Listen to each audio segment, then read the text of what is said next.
Well, between the lockdown in New York and the economic fallout, celebrities spent the last year laying low as far as buying and selling real estate. But now that the city is reopening, stars are listing their apartments and picking up some new properties right here in the Big Apple. Natalie Way, the senior editor at Realtor.com, joins us now. Good morning, Natalie. Stars, they're just like us, aren't they? Hi, Marisol. Yes, they are. They are getting in on the action just like buyers all over the country. Right. They just tend to have a little bit more spending power than mere mortals like you and me. Exactly. Yes. As we know, the real estate market's been hot for a while, but this last year it's been even hotter. With low inventory, people are snapping up homes. So what, and that includes celebrities. That includes celebrities, but what are the trends that you're seeing? More buying or more selling? It seems like, especially in the city, a combination of the two. Buyers are motivated more than ever just because of the pandemic. We've really thought about where we want to live, the type of home that we want to have. And it's kind of brought us all to the table of, what type of home do we want? Right. And celebrities are also having that grand realization. Right. I think, yes, I think to your point, this pandemic, people have we've spent a lot of time in our homes. And so now we're like, turns out I don't like this. Or how can I make it better? Exactly. All right. I want to start off with my friends, at least in my head, although I did meet them both once. Tom Brady and Gisele Bündchen. They just sold their Tribeca pad, but are they still staying in town? So I'm sorry, Jets and Giants fans. Tom and Gisele will still have a foot in New York City. They sold their gorgeous 4,600 square foot home on the 12th floor of 70 Vestry, which is one of those incredible luxurious buildings in Tribeca. They sold it for $36.8 million. Excuse me? Yeah, right.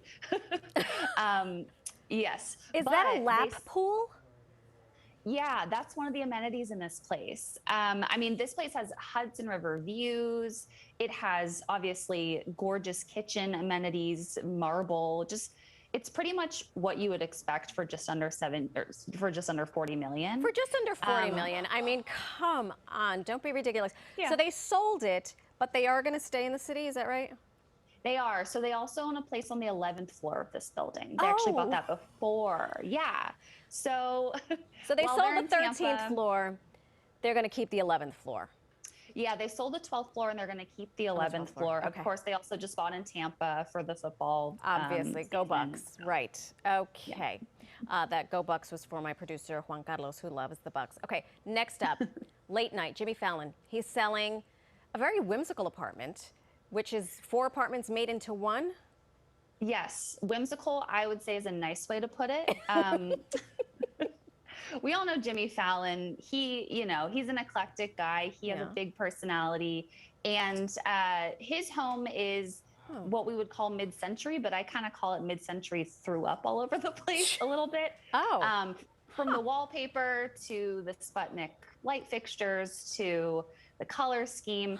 It's just a lot of mid-century. Okay. But so he's selling this place. He just listed it for $15 million this year. And it is made of 4 units. He bought the first one when he was gaining success on SNL. That first contract. That first big contract. And he's doing what a lot of wealthy New Yorkers do, which is buy the adjacent units around. And now he has like 1 mega apartment. Wow. I wonder if he had to influence the adjacent apartments and say, hey, by the way, you should leave so I can buy up this apartment. We'll never know. Maybe. I mean, he seems pretty convincing. Do we know where he went?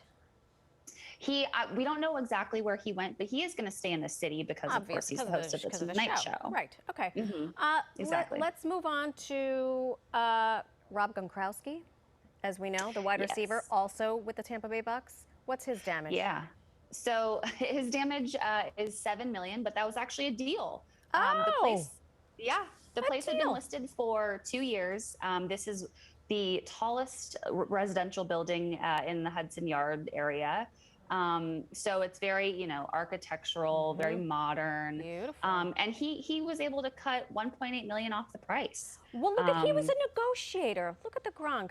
I mean, come on. What about Bette Midler? She's not leaving New York. No. Okay, phew. But she's unloading an apartment. Could we see Bette living anywhere else No. but New York City. Yeah. So this is a pretty historic apartment that she owned. She put on the market for $50 million, and it's on Fifth Avenue. Gorgeous penthouse. Yeah, it's crazy. And we recently learned that she has a buyer for this place. We don't know the price. We're waiting with bated breath for that price. But once we learn, we'll see what she's doing. We'll see what she's doing. She's not leaving New York. I don't care if I have to keep her here. Real quick, She's not. I would be remiss if I did not have Teresa Giudice, the Real Housewife. She's coming. She's jumping over the Hudson. She's coming to New York. She's not coming to the city, but she is staying in New Jersey. So New York adjacent, she can pop over to the city when she wants to go out to dinner with her new boyfriend. This place she bought for $3.4 million recently. It's on 6 acres of land.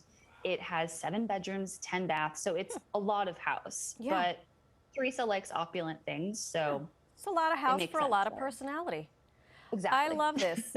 Natalie, thank you so much. These were fun to look at and, dream a little dream of me. Apparently, one of my teammates is in the market. Dan, you have some extra cash? Guys, I know you guys were thinking and looking.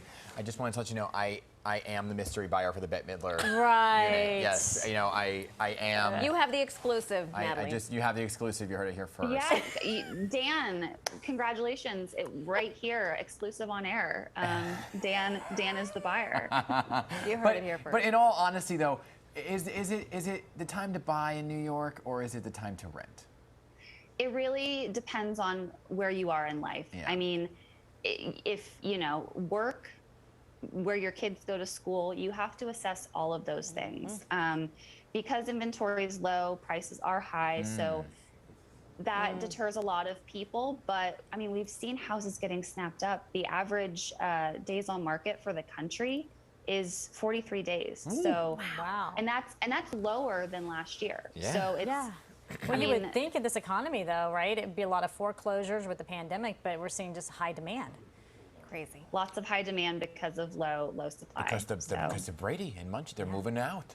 They're moving on out. They're leaving. Yeah. I mean, all right. Natalie, I think you're going to be invited back. We like you. Yes, we do. Thank you so much. That sounds great. I'd love to talk about more houses. Stars, they're just like us. Not at all. My house looks nothing like any of those. Fixer-upper. $50 million, Natalie from Realtor.com.